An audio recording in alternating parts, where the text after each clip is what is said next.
but it was somehow worse than what I thought it would be.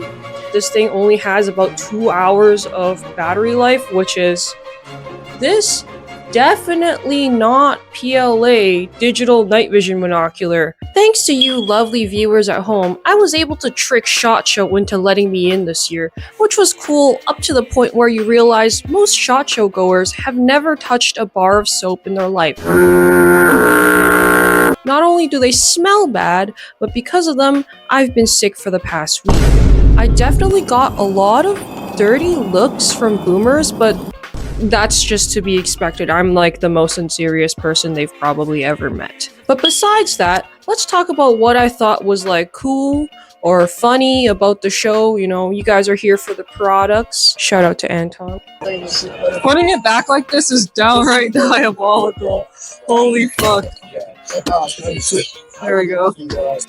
Who out here edging their XL? That's crazy. That's crazy.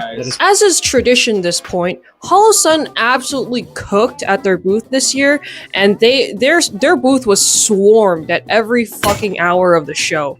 They of course had their Iris series lasers, which are so good that they've kind of horseshoed around into being boring again. But the thing I want to get my grubby little mitts on was this thermal pistol red dot, which I knew was gonna be a meme, but it was somehow worse than what I thought it would be.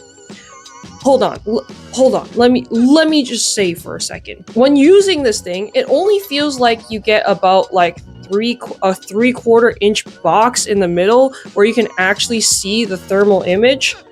And I could be wrong, but I did overhear the associate, because obviously none of them want to talk to me, the associate saying that this thing only has about 2 hours of battery life, which is terrible.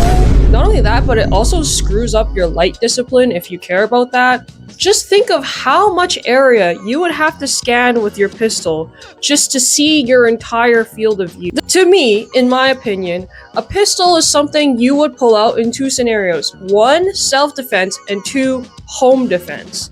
And in both of those scenarios, I don't think you're gonna have the brain power to toggle on and off the thermal imager. Not only that, I don't think the thermal imager will be the difference of whether or not you make it out of there alive. The most you need for a pistol, and let's keep it real, it doesn't need to be fancier than a good red dot and a good light.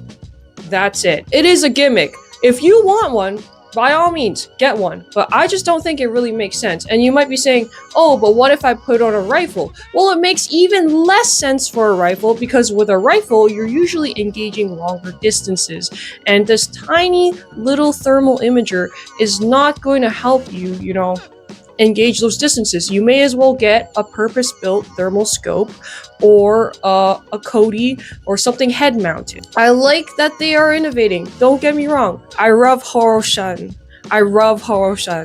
But I say save your shekels on this one. I don't know. Sometimes I'd be smoking. Sometimes I'd be making that za feel like heroin. The heroin feel like za. This za feel like heroin. This heroin feel like za. Yeah, maybe they'll come out with one that's bigger and easier to use and has a better battery life, but until then, I'd say hold off on this purchase. Even though I love Horosun, Horosun number one, I think the standout product for me personally, and something that I would actually buy in the future, it is the Nocturn Industries Alpha Mount. Like, just look at this thing. It's sleek, it gets the job done, it's small, it's you know, functional. What more could you ask for? It sheds bulk and weight off of the front of your face. This really goes to show that sometimes it's not about size, it's about how you use it. Sometimes smaller is better.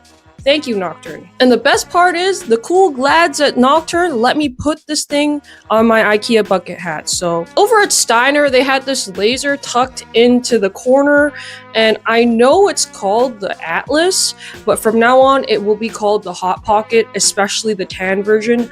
That is a Hot Pocket. I do not care. It is a retina deleting Hot Pocket. Basically, it is we have Mall at home, but make it blem box shaped.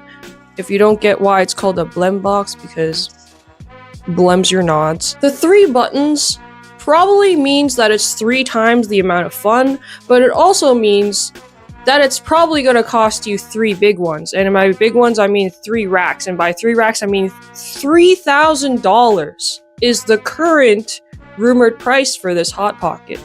But hear me out. She has 2 programmable buttons and curves like that hot Latina who ruined your life. So, worth it? And I know, last laser. The last laser on my cool stuff list is this rail laser by Envision Technology.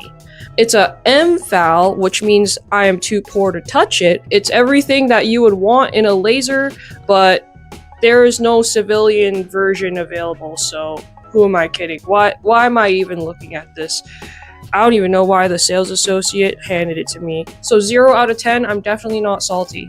Just gonna skim past the Nocturn Chimera over here because let's be honest, none of us can afford this. But weirdest thing at SHOT Show goes to this definitely not PLA digital night vision monocular. The awful ball joint mechanism aside, the gimmick of this device is that you can use it with Bluetooth is now connected.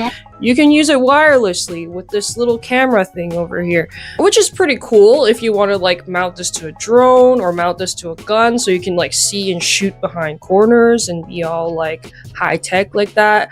I can't actually see anyone using this because this technology has existed without night vision for a long time now. You could easily put a camera on a gun and then put a camera like a screen on your eye and achieve the same thing during the daytime. And there's a reason why this hasn't been widely adopted. So it is a gimmick item. What you're seeing here is advanced warfare. That is until we realized that they were asking for $9,000 for this thing. Clearly we're not, the civilian market is not their target clientele, but we did get to try the night vision in this like black box that they had set up, but with like the absurd amount of convention overhead lighting that was bleeding through the cutouts on the side, you can't really tell how good that night vision actually is.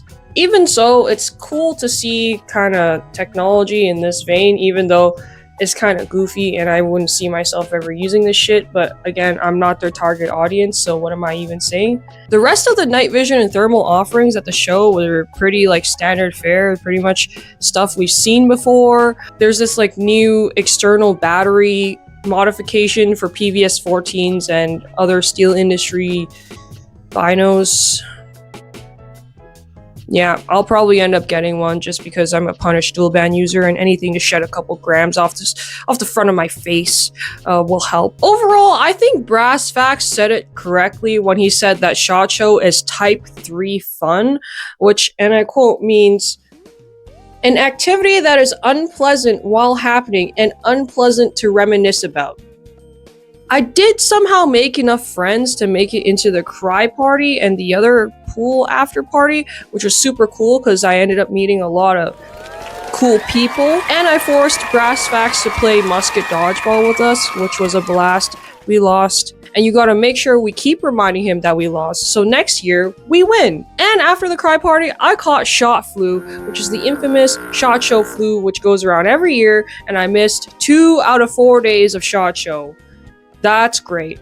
So I rate SHOT Show a 3 out of 10. I'll probably be going back next year. But anyways, thanks for watching. Take your balls, give them a twist, and I'll see you in the next video. Peace.